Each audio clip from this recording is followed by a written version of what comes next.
A las 4:30 de la madrugada del 9 de enero de 1942, un joven oficial estadounidense llamado Arthur Wormouth se encontraba agazapado en una trinchera improvisada en la línea defensiva de Abu Cay, en la península de Batán, en Filipinas. Observaba cómo las tropas japonesas se preparaban para otro ataque a apenas 365 metros de distancia. Este capitán tenía 26 años y llevaba apenas 12 días luchando desde que su unidad, la Compañía D, había tomado posición en aquella zona. De los 150 soldados que comenzaron la defensa, solo quedaban 37 hombres. El 14º ejército japonés había desembarcado 65,000 soldados en la isla de Luzón, que es la isla principal de Filipinas. Las fuerzas del general Homma, que era el comandante japonés, avanzaban sin pausa hacia el sur. Los defensores del general MacArthur, que era el líder estadounidense en el Pacífico, se habían visto obligados a replegarse a la península de Batán. Allí se concentraban 78,000 soldados aliados, en su mayoría reservistas filipinos, que habían recibido apenas 3 semanas de entrenamiento básico. Los japoneses sabían que la victoria era cuestión de tiempo. A principios de enero, el batallón de Wormouth, que era su grupo militar compuesto por varios cientos de hombres, había perdido 113 soldados. La mayoría murieron durante las primeras 72 horas de combate. El patrón siempre era el mismo. Los exploradores japoneses se infiltraban durante la noche, localizaban las posiciones estadounidenses y comunicaban las coordenadas exactas. Al amanecer, comenzaba el bombardeo de artillería. Luego avanzaba la infantería. Las unidades estadounidenses se retiraban, y el ciclo se repetía una y otra vez. Wormouth era diferente al resto de oficiales. Había sido jugador de fútbol americano en Dakota del Sur y se graduó en la Academia Militar Northwestern. Antes de la guerra, trabajó como instructor en programas civiles de conservación, donde aprendió técnicas de supervivencia en los bosques de Michigan. Obtuvo su graduación como oficial en 1936 y entró en servicio activo en enero de 1941. Fue enviado a Manila, la capital de Filipinas, para entrenar al 57º Regimiento de Infantería de los Exploradores Filipinos, que eran soldados locales que servían bajo mando estadounidense. Lo ascendieron a capitán el 19 de diciembre, solo 3 días antes de que los bombarderos japoneses atacaran la base aérea de Clark Field. La Compañía D estaba posicionada al norte de la línea defensiva principal. Wormouth veía morir a sus exploradores uno tras otro. 11 hombres en 5 días. Francotiradores enemigos, fuego de mortero, emboscadas con ametralladoras. El enemigo se movía como fantasmas por el terreno selvático. Las fuerzas estadounidenses nunca los veían venir, nunca conseguían disparos claros, nunca lograban infligir bajas significativas. Las cifras eran desalentadoras. Las fuerzas japonesas eliminaban a 3 estadounidenses por cada baja propia. A ese ritmo, Batán caería en 6 semanas, quizá en 4.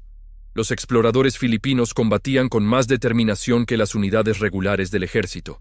Tenían mejor entrenamiento en combate selvático, conocían el terreno y defendían su tierra natal con lealtad admirable. Pero carecían de munición suficiente, apoyo de artillería y cobertura aérea. Los aviones de combate japoneses Zero, que eran los cazas más avanzados de su época, dominaban los cielos completamente. Wormouth estudió detenidamente los métodos del enemigo. Las patrullas japonesas se movían en columnas de 20 a 30 soldados. Seguían caminos establecidos, cruzaban las crestas de las montañas por puntos predecibles y establecían puestos de observación avanzados en aldeas abandonadas. Su confianza crecía con cada retirada estadounidense. Dejaron de colocar guardias en la retaguardia y de vigilar sus flancos. El 5 de enero, Wormouth tomó una decisión valiente. La defensa pasiva era un suicidio lento. La retirada equivalía a rendirse. La única opción era contraatacar, pero no con asaltos masivos de batallón ni operaciones a nivel de compañía, sino mediante infiltración individual y reconocimiento en solitario. Un solo hombre podía moverse donde un pelotón completo no podía. Un solo hombre podía actuar sin ser detectado. Un solo hombre podía cambiar el equilibrio psicológico de la batalla.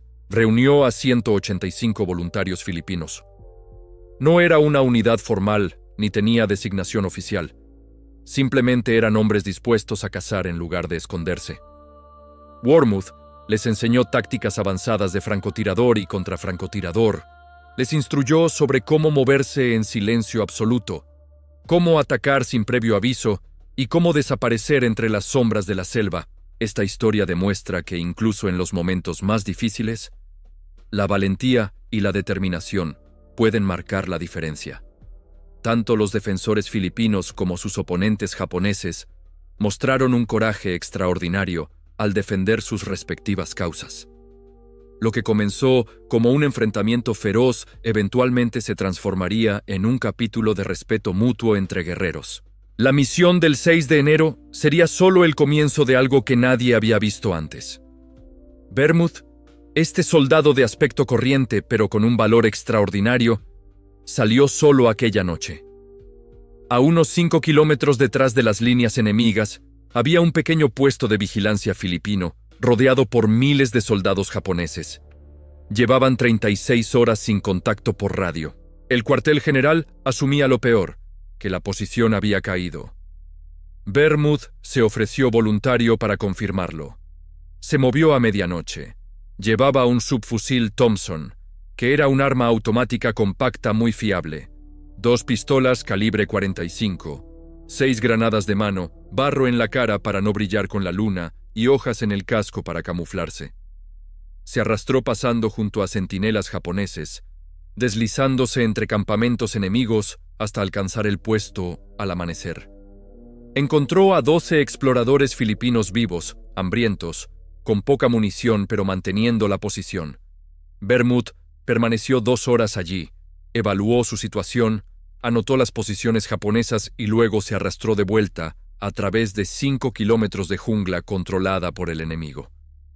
Regresó a las líneas americanas con información valiosa. Los 12 defensores del puesto resistieron otra semana antes de recibir órdenes de retirarse.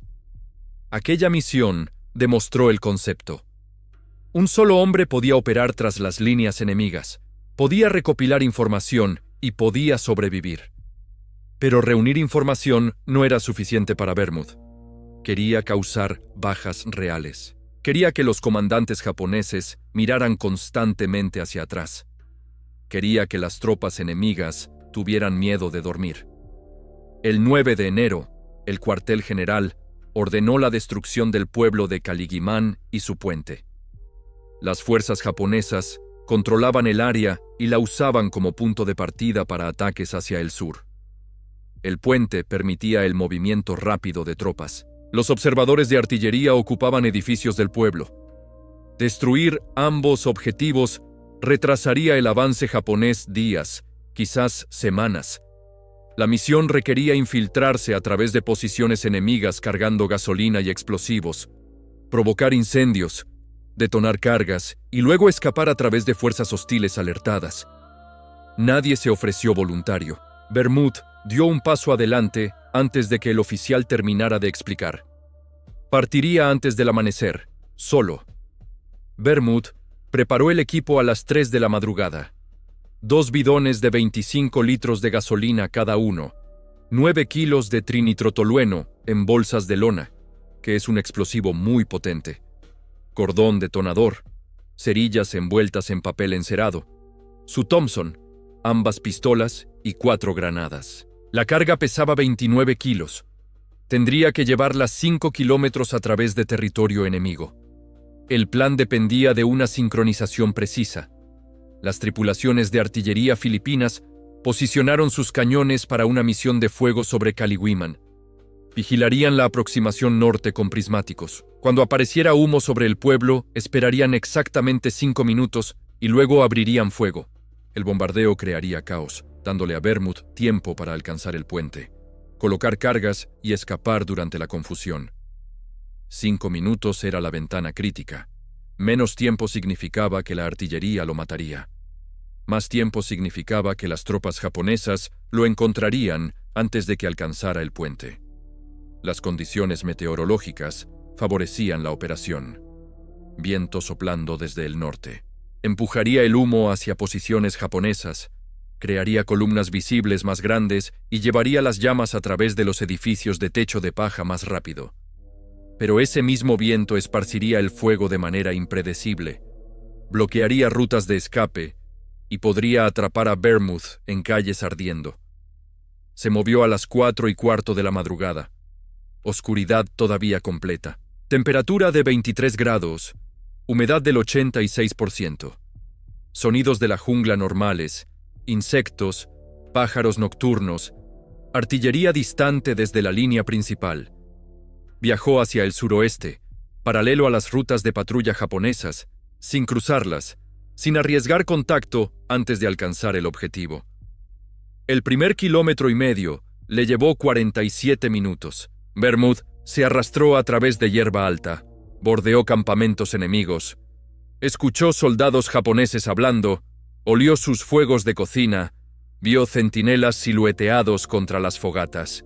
Miraban hacia afuera, vigilando ataques americanos, sin esperar infiltración desde su retaguardia. Caligüiman estaba en una depresión. Una calle principal, 64 edificios. La mayoría eran chozas de nipa, techos de paja, paredes de bambú, altamente inflamables. Las tropas japonesas los usaban como barracones, dormitorios, almacenes de suministros, estaciones de radio. El pueblo había sido evacuado. Los civiles filipinos huyeron cuando los combates llegaron al área. Ahora solo quedaban fuerzas enemigas. Vermouth alcanzó el perímetro del pueblo a las 5:40 de la madrugada, todavía oscuro. Contó edificios. Marcó los cuarteles de oficiales por las posiciones de las antenas. Identificó depósitos de munición por los patrones de los centinelas. Localizó el puente. Era de construcción de madera, 3,5 metros de ancho, 9 metros de largo. Cruzaba un barranco con un arroyo abajo. Era el único punto de cruce de vehículos durante más de 3 kilómetros. Las fuerzas japonesas sumaban aproximadamente 400 hombres en el pueblo, otros 200 a distancia de apoyo. Presencia enemiga de fuerza de batallón. La mayoría de los soldados dormían, solo los guardias del perímetro permanecían alerta. Vermouth observó las rotaciones de guardia, anotó los tiempos, calculó rutas a través del pueblo que evitaban posiciones de centinelas. A las 6:10 de la mañana entró en Caligüiman desde el norte, moviéndose entre edificios. Los bidones de gasolina rozaban contra las paredes, hacían suaves sonidos metálicos. Se congelaba, esperaba, sin reacción, continuaba. Alcanzó el primer edificio objetivo, vertió gasolina contra la pared, se movió al siguiente, repitió el proceso. 14 edificios, ambos bidones de gasolina vacíos. Trabajó metódicamente, edificio por edificio, quedándose en las sombras. Los soldados japoneses dormían a 4,5 metros de distancia, separados por delgadas paredes de bambú. Vermouth escuchaba ronquidos, toses, sonidos de sueño. Un soldado se levantó, salió caminando, orinó a 3 metros de donde Vermouth estaba agachado. Volvió adentro sin mirar alrededor. El sol salió a las 6:38. Vermouth estaba a mitad de camino del pueblo, todavía esparciendo gasolina. La visibilidad aumentaba, el riesgo se multiplicaba. Necesitaba oscuridad para ocultarse, pero la luz de la mañana revelaba su posición. Las tropas japonesas se despertarían pronto. Comenzarían rutinas diarias. Lo descubrirían. A las 6:52 terminó de esparcir el acelerante. Alcanzó el borde sur del pueblo, a 300 metros del puente. Las bolsas de explosivos se sentían más pesadas ahora. Sus hombros dolían, las manos acalambradas por cargar bidones de metal, el uniforme empapado con sudor y vapores de gasolina. Encendió la cerilla. Las llamas estallaron inmediatamente, treparon por paredes de bambú, se esparcieron por techos de paja. El viento llevó chispas a edificios adyacentes. El fuego saltó de estructura en estructura. Los soldados japoneses salieron a la calle. algunos ardiendo, todos gritando. Confusión inmediata, total, exactamente como estaba planeado. Pero Bermud todavía estaba a 300 metros del puente, y entre él y el objetivo había 240 soldados japoneses, ahora completamente alerta, buscando a quien inició el fuego. El primer proyectil de artillería impactó Caligimán a las 6:57, exactamente 5 minutos después de que apareciera el humo. Los artilleros filipinos tenían un tiempo perfecto. El proyectil golpeó un edificio cerca del centro del pueblo. La explosión lanzó escombros ardiendo a través de la calle. Las tropas japonesas se lanzaron a cubrirse, dejaron de buscar al incendiario, se concentraron en el fuego entrante. Bermud corrió, no hacia la seguridad, sino hacia el puente. 300 metros a través del caos, edificios ardiendo a ambos lados, soldados enemigos por todas partes.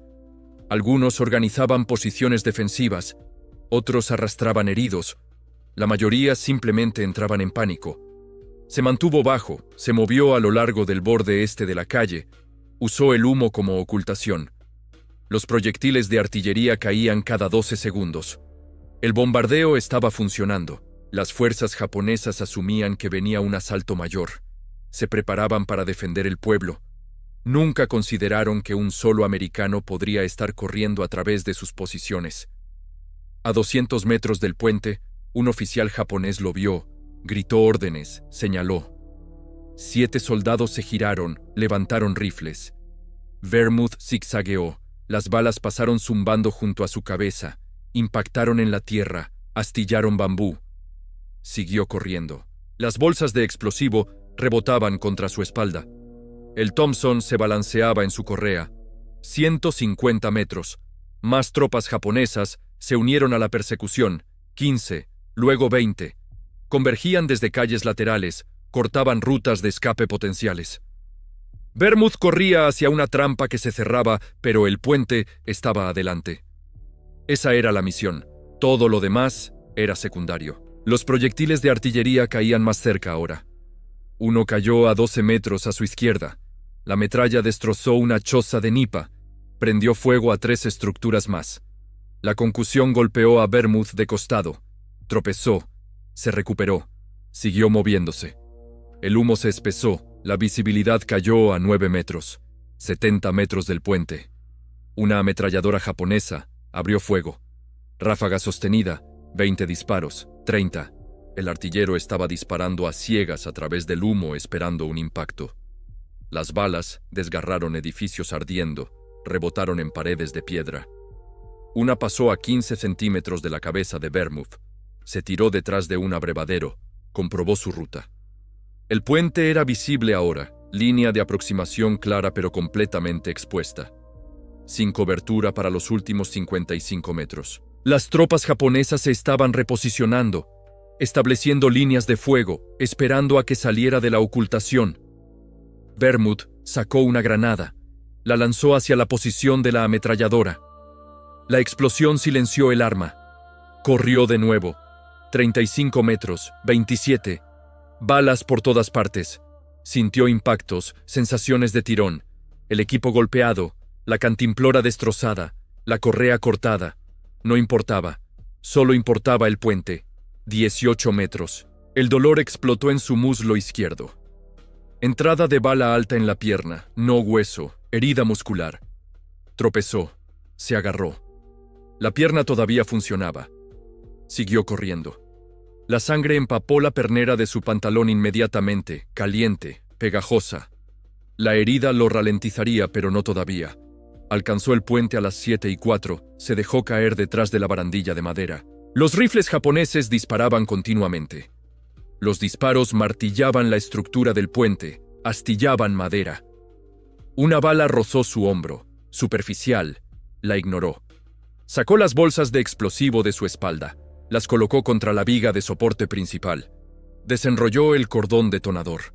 Sus manos temblaban, no de miedo, sino de esfuerzo. Cargar 29 kilos durante 5 kilómetros, correr bajo fuego, la pérdida de sangre comenzando.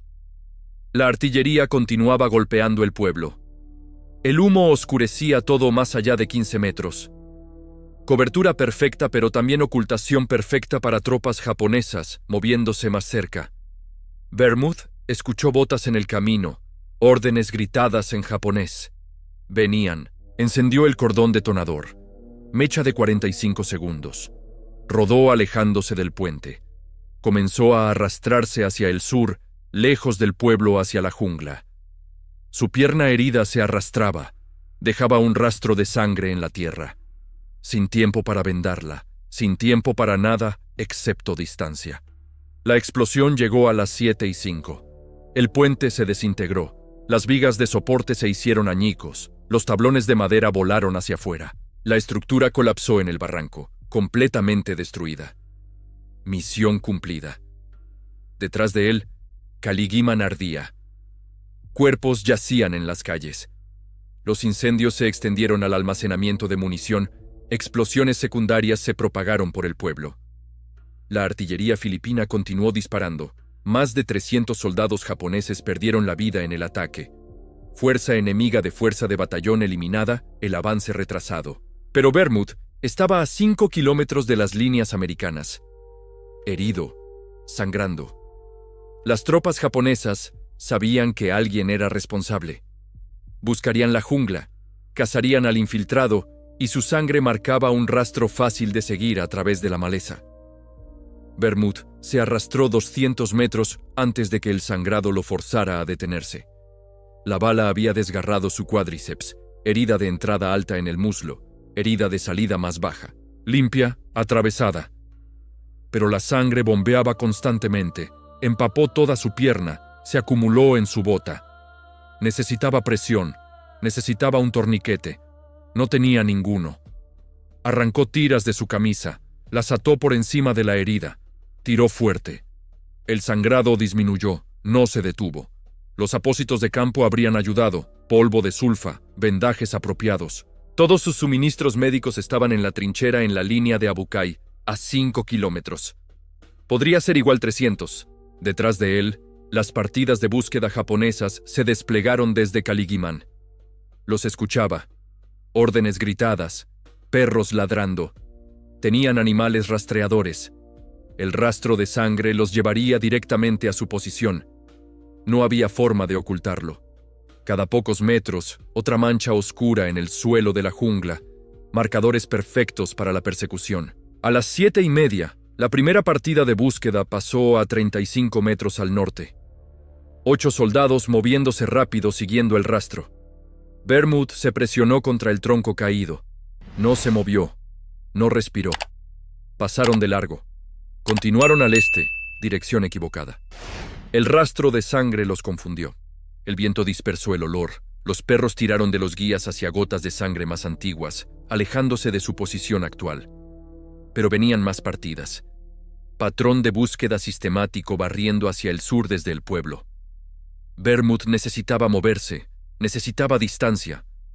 Su pierna no cooperaba cuando intentó ponerse de pie. El dolor blanqueó su visión. La pierna cedió, cayó, aterrizó duro, jadeó, se mordió el labio para detener sonidos. Arrastrarse era la única opción. Lento, agonizante. Se movió hacia el sur, hacia la línea de Abucay. Hizo 35 metros en 20 minutos. Dejó una mancha de sangre continua. Cualquier rastreador podría seguirla. Velocidad versus sigilo. Eligió velocidad. Mantenerse adelante de la búsqueda era supervivencia. Esconderse era muerte. A las 8, una segunda patrulla encontró su rastro. 3 soldados, jóvenes, emocionados. Siguieron la mancha de sangre. Se movieron rápidamente. Cerraron distancia rápido. Vermouth los escuchó detrás de él. 45 metros. 35. Estaban hablando, confiados, anticipando una captura fácil. Rodó detrás de un montículo de termitas. Sacó su pistola. Esperó. Los soldados se aproximaron. Rifles listos, pero no apuntados. Esperaban un hombre herido, indefenso, incapaz de luchar. El primer soldado vino alrededor del montículo. Vermouth le disparó en el pecho, a quemarropa. El reporte hizo eco. El segundo soldado se giró, levantó su rifle. demasiado lento. Vermouth disparó 2 veces, ambos impactos. El hombre cayó. El tercer soldado corrió. Se apresuró de vuelta al norte gritando. Vermouth no podía perseguirlo, apenas podía moverse. Los disparos traerían más patrullas. Cada soldado japonés, dentro de 1,5 kilómetros, los escuchó. Conocía la ubicación aproximada. Convergiría rápidamente. Vermouth tenía quizás 5 minutos antes de que llegaran en fuerza. Se arrastró más rápido, ignoró el dolor, ignoró la sangre fresca fluyendo de heridas reabiertas. La supervivencia requería movimiento. 200 metros más adelante, la jungla se adelgazó. Terreno rocoso, menos cobertura, más exposición pero también menos maleza, arrastre más fácil. Hizo mejor tiempo. 90 metros, 180. Su visión se nubló. El shock se estaba instalando, la pérdida de sangre acumulándose. Su cuerpo se estaba apagando, respuesta automática al trauma. A las 8:40 alcanzó el arroyo, poco profundo, de corriente rápida. El agua estaba fría, clara. Se arrastró hacia ella, se acostó boca abajo, bebió. El frío impactó su sistema, le aclaró la cabeza ligeramente, ralentizó el sangrado. No una solución, una medida temporal. Voces japonesas hicieron eco a través de los árboles. Múltiples patrullas coordinando, cerrando el área de búsqueda. Vermouth estaba rodeado, no formalmente, no con perímetro establecido, pero las fuerzas enemigas estaban en todos lados moviéndose hacia adentro. Cada minuto el círculo se estrechaba. Salió del arroyo, continuó hacia el sur, 450 metros de las líneas americanas. Podría ser igual, 450 kilómetros. Su pierna apenas funcionaba, el brazo izquierdo entumecido, la herida del hombro peor de lo que pensó. Pérdida de sangre severa, visión en túnel, conciencia desvaneciéndose. A las 9 escuchó voces americanas. Exploradores filipinos a 45 metros adelante. Seguridad. Intentó llamar. Su voz falló. Garganta demasiado seca. Lo intentó de nuevo, apenas un susurro. No escucharían, no podían escuchar. Se estaban alejando. Detrás de él, tropas japonesas se abrían paso a través de la maleza. Cerca, ahora. Muy cerca. Vermouth estaba atrapado entre salvación 45 metros adelante y muerte 18 metros detrás. No le quedaba fuerza para arrastrarse, sin voz para pedir ayuda, sin opciones restantes, excepto quedarse quieto y esperar que los japoneses lo perdieran en las sombras de la jungla. Un explorador filipino, llamado Domingo Santos, vio el rastro de sangre. 23 años, 3 meses con la infantería, 57. Lo siguió hacia la jungla, encontró a Vermouth colapsado contra un árbol, inconsciente, herida de pierna todavía sangrando, pulso débil, respiración superficial. Santos disparó 2 tiros al aire, señal de ayuda. 4 exploradores más llegaron en minutos. Cargaron a Vermouth, 2 hombres apoyando cada lado. Se movieron rápidamente hacia las líneas americanas. Las patrullas japonesas escucharon los disparos de señal. Cambiaron dirección, persiguieron. Los exploradores corrieron. El peso de Vermouth los ralentizaba. Se negaron a dejarlo. Alcanzaron la línea de Abucay a las 9:23. Los médicos tomaron el control inmediatamente. Aplicaron torniquetes, vendajes de presión. Comenzaron plasma. La bala había seccionado tejido muscular, dañado nervios, perdido la arteria femoral por 1,25 centímetros. Ese fallo salvó su vida. Una herida arterial lo habría eliminado en minutos. El hospital de campo número 1 recibió a Vermouth a las 10. Los doctores limpiaron las heridas, retiraron fragmentos de tela, astillas de hueso, restos. Sin anestésico disponible, escasez de suministros.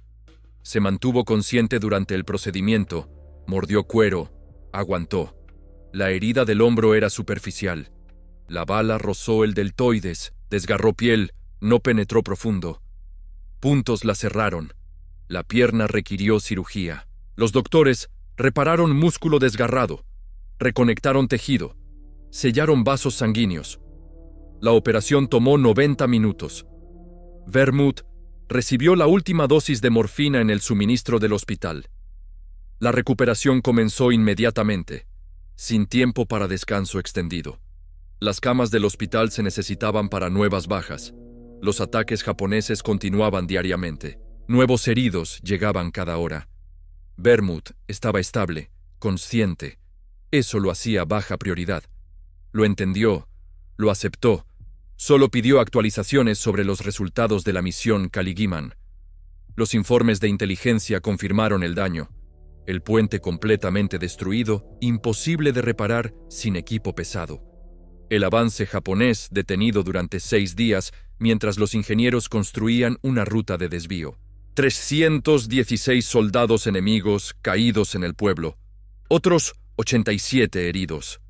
Bajas a nivel de batallón de la infiltración de un hombre. El general MacArthur, que era el comandante supremo aliado en el Pacífico, envió una felicitación. Autorizó la Cruz de Servicio Distinguido, que era una medalla muy importante que reconocía heroísmo extraordinario.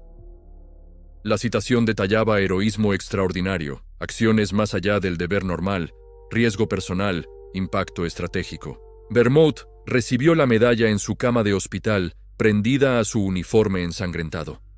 Sin ceremonia, sin audiencia, solo reconocimiento de lo que pasó. Para el 15 de enero podía caminar. Mal, con muletas. Los doctores ordenaron 6 semanas de recuperación mínimo. Vermouth les dio 6 días. El 21 de enero dejó el hospital contra consejo médico. Regresó a su unidad. La pierna todavía dolía. Movilidad limitada, velocidad reducida, pero podía moverse, podía luchar. Eso era suficiente. Los francotiradores suicidas habían continuado operaciones durante su ausencia. 185 voluntarios filipinos operando en equipos pequeños, emboscando patrullas, eliminando exploradores, creando temor. Reportaron 93 confirmaciones japonesas en 12 días. Perdieron 7 de los suyos. El índice de intercambio estaba funcionando. Las fuerzas americanas necesitaban cada ventaja. Vermouth reasumió el mando el 22 de enero. La herida de pierna afectó su movilidad. Ya no podía arrastrarse distancias, no podía correr, no podía ejecutar infiltraciones en solitario como Caligman, pero podía planear, podía liderar, podía coordinar ataques desde posiciones más cercanas. Los francotiradores suicidas adaptaron tácticas, equipos más pequeños, penetraciones más cortas, enfocados en objetivos específicos. Oficiales japoneses, operadores de radio, tripulaciones de ametralladoras, personal del cuartel general. Eliminaciones de alto valor, máxima interrupción. Estudiaban patrones enemigos, identificaban vulnerabilidades, las explotaban sin piedad. Entre el 22 de enero y el 3 de febrero, Vermouth participó personalmente en 17 operaciones. Ya no misiones en solitario, líder de equipo, usualmente con 3 a 5 exploradores. Su papel cambió de infiltrador solitario a comandante táctico. Pero los resultados continuaron. 41 soldados japoneses caídos en esas operaciones, otros 63 por otros equipos de francotiradores suicidas. El mando japonés reconoció el patrón. Los contraataques americanos eran demasiado precisos, demasiado bien informados. Alguien estaba reuniendo inteligencia, conduciendo reconocimiento, operando detrás de sus líneas. Aumentaron la seguridad, pusieron más centinelas, establecieron patrullas ambulantes, cambiaron rutas diariamente, hicieron las operaciones más difíciles. El 3 de febrero, Vermouth lideró un equipo para quemar un campo de caña cerca de Abukai. Las tropas japonesas lo usaban para ocultación. El campo era masivo, 270 metros de largo, cobertura perfecta para infiltración. Las fuerzas americanas no podían ver movimiento enemigo, la artillería no podía apuntar efectivamente. El campo tenía que irse. 5 exploradores acompañaron a Vermouth. Llevaban gasolina y cerillas. El viento estaba bien, soplando hacia posiciones japonesas. Alcanzaron el campo al amanecer, pusieron fuegos a lo largo del borde norte. Las llamas se esparcieron rápidamente. La caña seca quemaba caliente, rápido. El humo llenó el área inmediatamente. Los soldados japoneses huyeron del campo corriendo de las llamas. 207 soldados enemigos emergieron completamente expuestos. Las ametralladoras americanas abrieron fuego desde posiciones preparadas. La artillería golpeó el terreno abierto. El campo de caña se convirtió en una zona de eliminación. Cada soldado japonés que entraba buscando cobertura caía. Todos los que se quedaban ardían. Pero el conteo personal de Vermouth era solo 78, 38 corto de los 116 acreditados a él, y las misiones más peligrosas todavía estaban por delante. La revista Time publicó la historia el 23 de febrero. El titular decía: «Ataque relámpago de un solo hombre». El artículo describía la operación de Caligüiman. Detallaba los equipos de francotiradores suicidas. Le acreditaba con al menos 116 japoneses caídos. El número venía de estimaciones de inteligencia, confirmaciones más bajas probables. El público americano necesitaba héroes. Vermouth se convirtió en uno. El artículo se esparció por canales militares. Alcanzó el mando japonés. Lo tradujeron, lo estudiaron, identificaron a Vermouth como amenaza primaria. Aumentaron recompensa por su captura. Emitieron órdenes a todas las unidades de avanzada. Capitán Arthur Vermouth, 26 años, subfusil Thompson, opera con exploradores filipinos. Capturar vivo si es posible, eliminar si es necesario. Los soldados japoneses lo llamaban Bataan no Yokai, que significa el fantasma de Batán. El nombre encajaba. Aparecía sin aviso, causaba bajas, desaparecía. Las partidas de búsqueda encontraban cuerpos, encontraban sangre, encontraban evidencia de su presencia, nunca lo encontraban a él. La reputación de fantasma creció con cada operación. El 7 de febrero, Vermouth emboscó una patrulla japonesa. 6 soldados enemigos moviéndose por terreno de jungla. Demasiado confiados, sin seguridad trasera. Los siguió durante 3 kilómetros. Esperó el momento perfecto. Se detuvieron a descansar. Se agruparon juntos. Lanzó una granada. Siguió con fuego del Thompson. Los 6 cayeron. Desapareció antes de que llegaran refuerzos. El 12 de febrero, el cable de comunicaciones japonés corría a lo largo de la línea del frente. Interceptaban tráfico de radio americano, monitoreaban frecuencias, predecían movimientos. Vermouth y el sargento Crispin Jacob, que era otro soldado valiente de su unidad, se ofrecieron voluntarios para encontrar la conexión, destruirla. Buscaron durante 6 horas. Encontraron el empalme de cable escondido en densa maleza, lo cortaron, eliminaron la fuga de inteligencia. La coordinación japonesa colapsó durante 3 días. El 19 de febrero, una posición de ametralladora japonesa controlaba una intersección crucial. Inmovilizaba patrullas americanas. Había causado la caída de 7 exploradores filipinos. Vermouth se aproximó desde el flanco. Operación en solitario. Se arrastró 180 metros, alcanzó la posición sin ser visto. Dejó caer granadas en el pozo de la ametralladora. 3 soldados enemigos cayeron. La posición quedó silenciosa. Entre el 3 de febrero y el 15 de marzo, Vermouth participó en 32 operaciones documentadas. No todas resultaron en bajas. Algunas eran reconocimiento, reunión de inteligencia, mapeo de rutas, pero 23 operaciones produjeron bajas confirmadas. Mantuvo registros detallados, nombres cuando se conocían, fechas siempre, ubicaciones marcadas precisamente. Precisión militar, sin exageración, sin inflación de números. Su conteo personal alcanzó 112 para el 10 de marzo, 4 corto del número publicado. No le importaba igualar las afirmaciones de la revista, le importaba efectividad, impacto, mantener fuerzas japonesas inciertas, temerosas, mirando sobre hombros. La herida de Caligüiman nunca sanó completamente. La pierna funcionaba, lo llevaba, pero el dolor permanecía constante. Movilidad reducida, velocidad comprometida. Ajustó tácticas en consecuencia. Infiltraciones más cortas, más operaciones de equipo, menos trabajo en solitario. Los resultados continuaron. Las bajas japonesas aumentaron. El 18 de marzo, Inteligencia reportó un puesto de observación japonés en el monte Pukot. Posición elevada. visibilidad perfecta de líneas americanas. Observadores de artillería dirigían fuego desde allí. Habían causado la caída de 31 exploradores filipinos en una semana. La posición tenía que tomarse o destruirse. Vermouth se ofreció voluntario para liderar el asalto. No infiltración esta vez, ataque directo. Reunió 12 francotiradores suicidas, mejores tiradores, más experimentados. Les informó sobre la misión.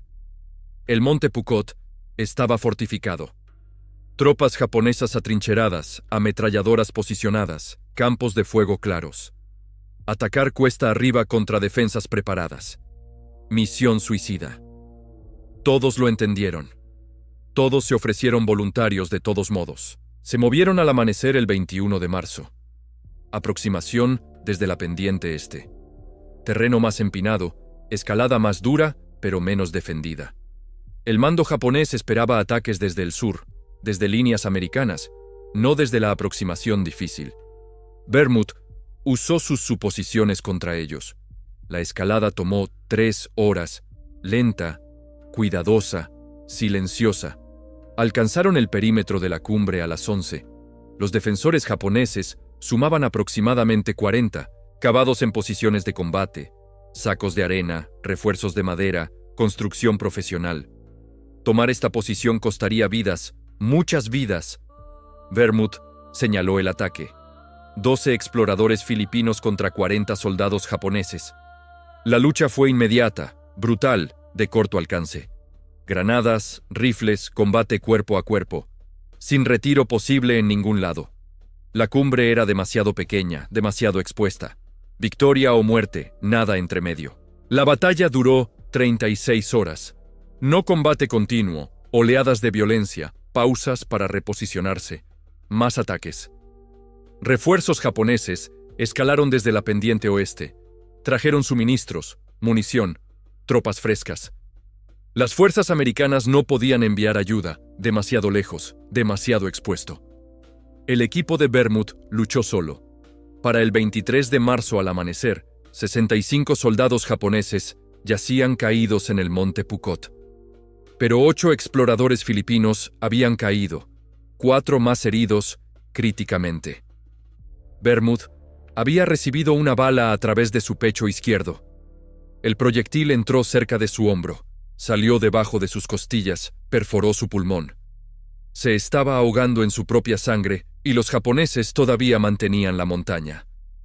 Los exploradores filipinos bajaron a Vermouth del monte Pukot. 4 hombres, camilla improvisada de correas de rifle y mitades de refugio. La sangre empapó los apósitos de campo. Burbujeó de la herida del pecho, pulmón colapsado. Cada respiración era agonía, cada movimiento tortura. El descenso tomó 5 horas. Lento, cuidadoso.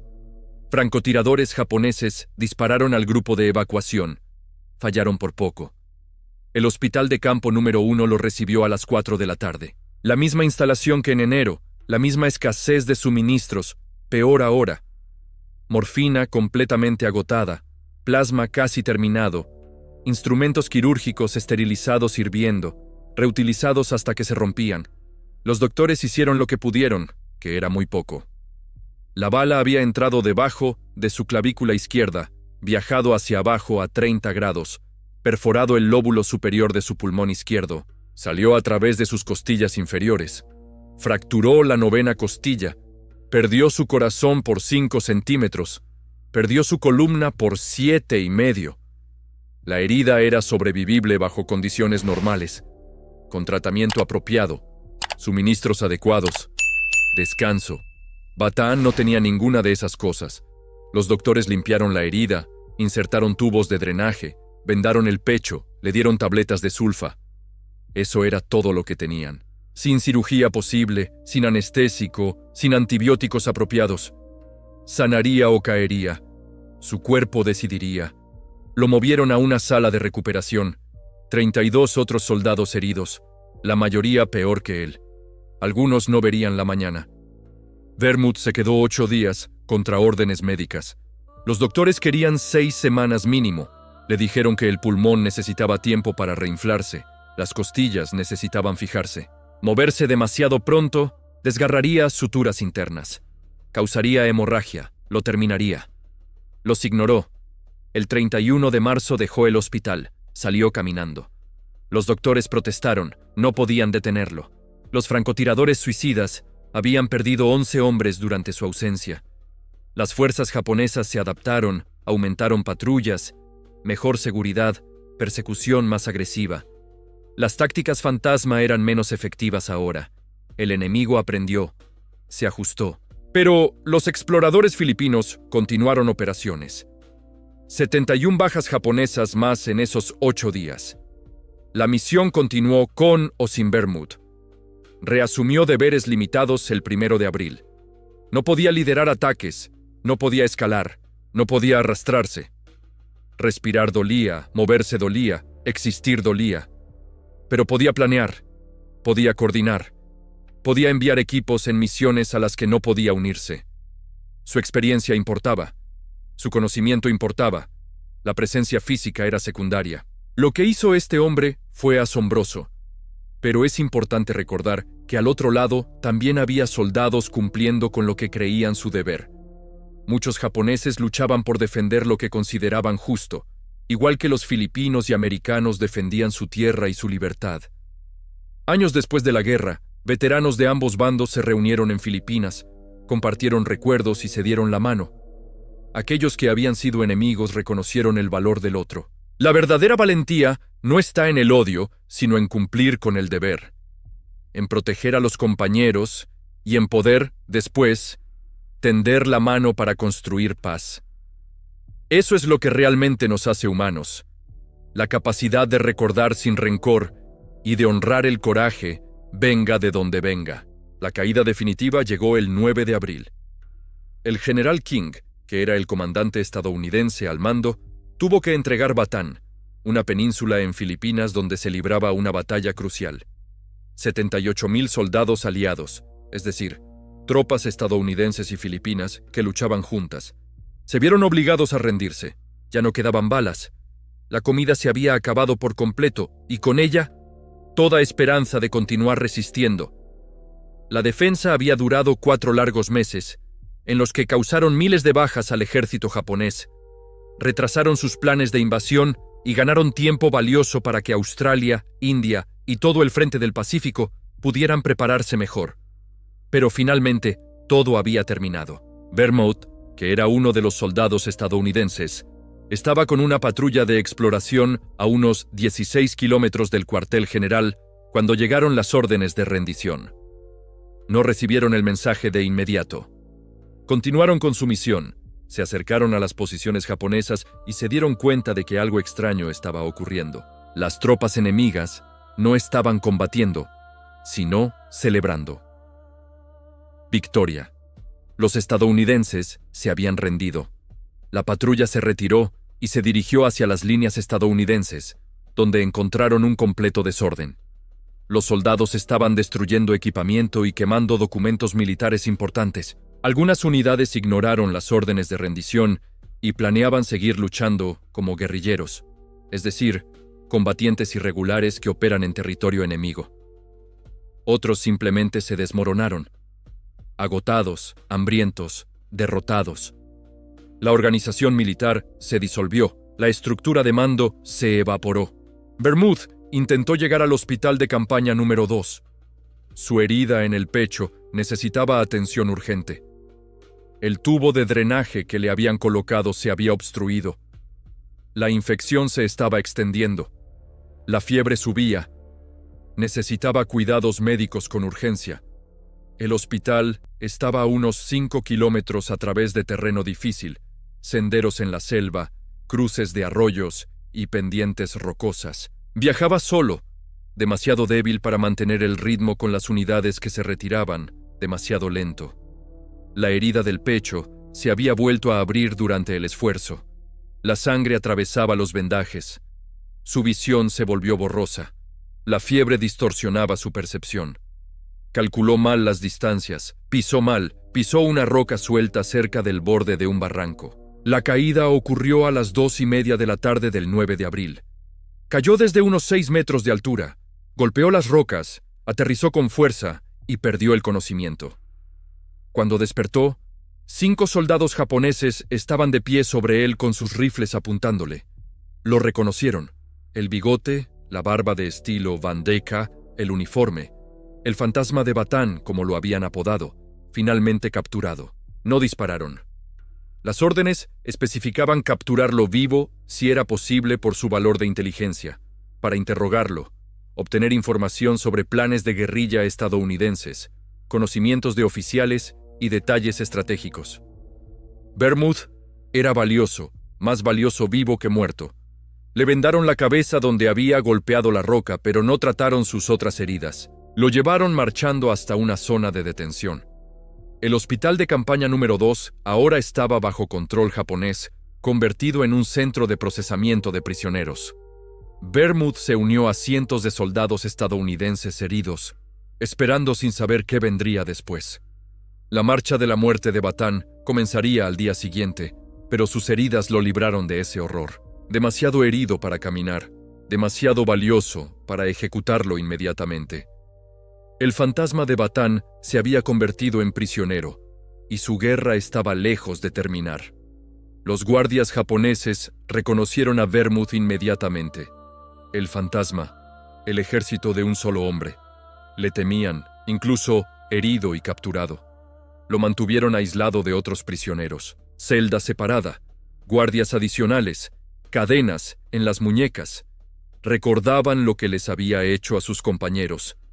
316 enemigos en Calaguimán, 116 bajas confirmadas en total. Querían venganza, pero los oficiales de inteligencia querían información más que venganza. Los interrogatorios comenzaron el 11 de abril. Preguntas sobre planes de guerrilla, sobre estrategia estadounidense, sobre fuerzas restantes. Vermouth solo daba su nombre y rango militar. Nada más. Lo golpearon, usaron puños, varas de bambú, culatas de rifles. Él permaneció en silencio. La herida del pecho se volvió a abrir, sangró y se infectó gravemente. La fiebre subió hasta 40 grados centígrados. Entraba y salía de la consciencia. La marcha de la muerte de Batán comenzó el 10 de abril. 78.000 prisioneros forzados a marchar hasta el campo O'Donnell, unos 105 kilómetros, sin comida, sin agua. Los guardias ejecutaban a quienes se quedaban atrás, golpeaban a quienes caían. Entre 7.000 y 10.000 hombres murieron en esa marcha. Estadounidenses, filipinos, la mayoría de las unidades de Vermouth. Los hombres que él entrenó, junto a quienes luchó, a quienes lideró.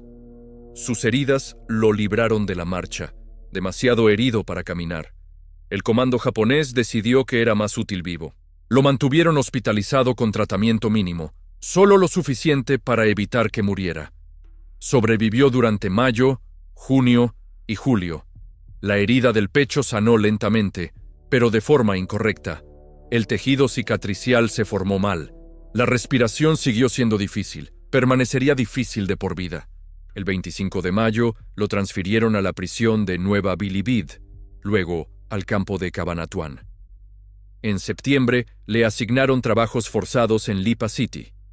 500 prisioneros bajo su supervisión, construyendo una pista de aterrizaje para bombarderos japoneses, que eran aviones militares grandes diseñados para lanzar bombas. Vermouth organizó sabotajes, sutiles, deliberados, medidas incorrectas, cimientos débiles. La pista se hundió bajo el peso de los bombarderos y colapsó. Los ingenieros japoneses nunca entendieron por qué. A pesar de estar prisionero, seguía encontrando formas de resistir.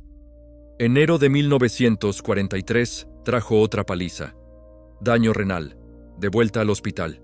En abril, cirugía realizada por un médico prisionero estadounidense. Sin anestesia. Vermouth lo soportó. Sobrevivió. Enero de 1944 trajo más palizas, más hospitales. Su cuerpo acumulaba daños, cicatrices, huesos rotos que sanaban torcidos, lesiones permanentes.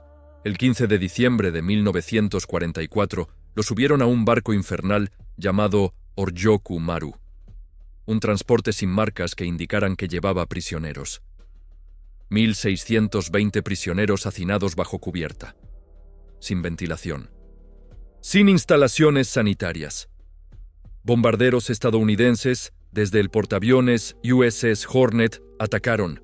No sabían que había prisioneros a bordo. Mataron a varios cientos. Vermouth sobrevivió. Lo transfirieron a vagones de tren. San Fernando. 160 hombres por vagón, un viaje de 26 horas de pie. El hombre a su lado murió. Permaneció de pie. No había espacio para caer. Enero de 1945. Barco a Formosa, que es la isla hoy conocida como Taiwán. Otro bombardeo estadounidense. El barco en Oura Maru fue alcanzado. Más prisioneros murieron. Vermouth sobrevivió nuevamente. Le otorgaron su cuarto corazón púrpura, que es una medalla militar estadounidense que se concede a soldados heridos o muertos en combate. El ejército creía que estaba muerto. Cambiaron su estado a caído en acción. Su familia recibió la notificación.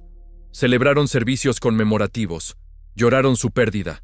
Transporte a Japón, luego Corea, luego Mukden en China, campo de prisioneros final. El 15 de agosto de 1945, Japón se rindió. Las fuerzas soviéticas liberaron Mukden el 16 de agosto. Encontraron a Vermouth vivo. Apenas. Pesaba 47 kilos, había bajado desde 86. Era un esqueleto, con heridas infectadas, órganos dañados, pero respiraba, vivía.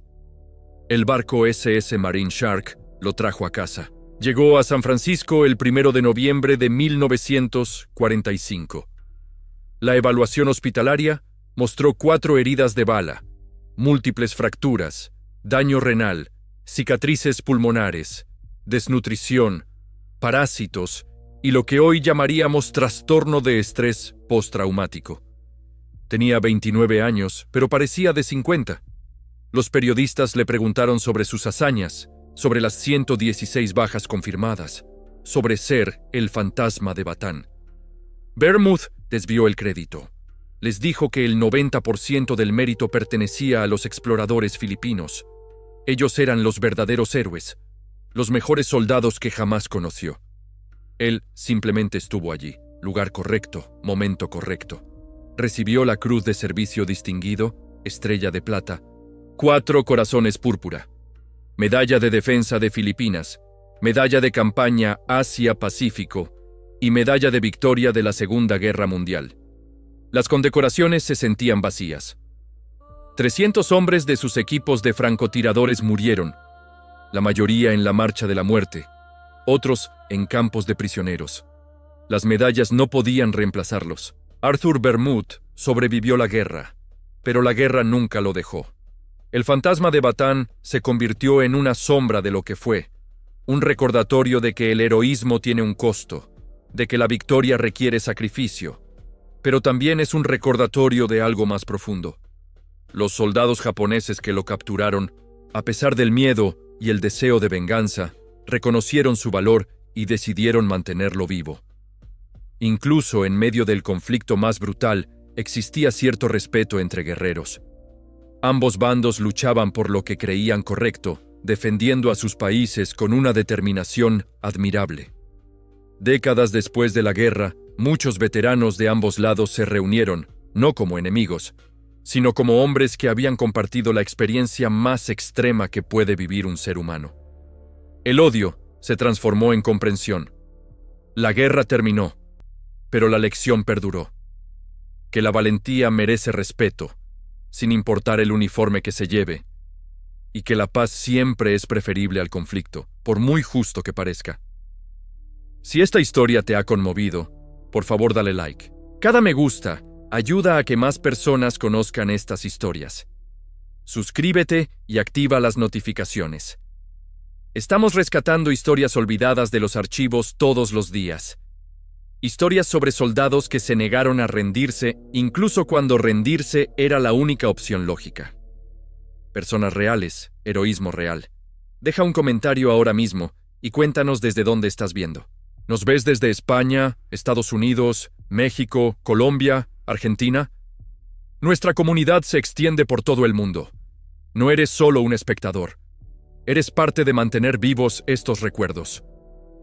Cuéntanos tu ubicación. Cuéntanos si alguien en tu familia sirvió en algún conflicto. Solo haznos saber que estás ahí.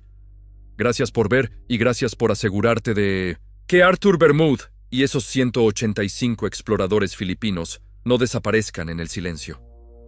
Estos hombres merecen ser recordados, y tú estás ayudando a que eso suceda.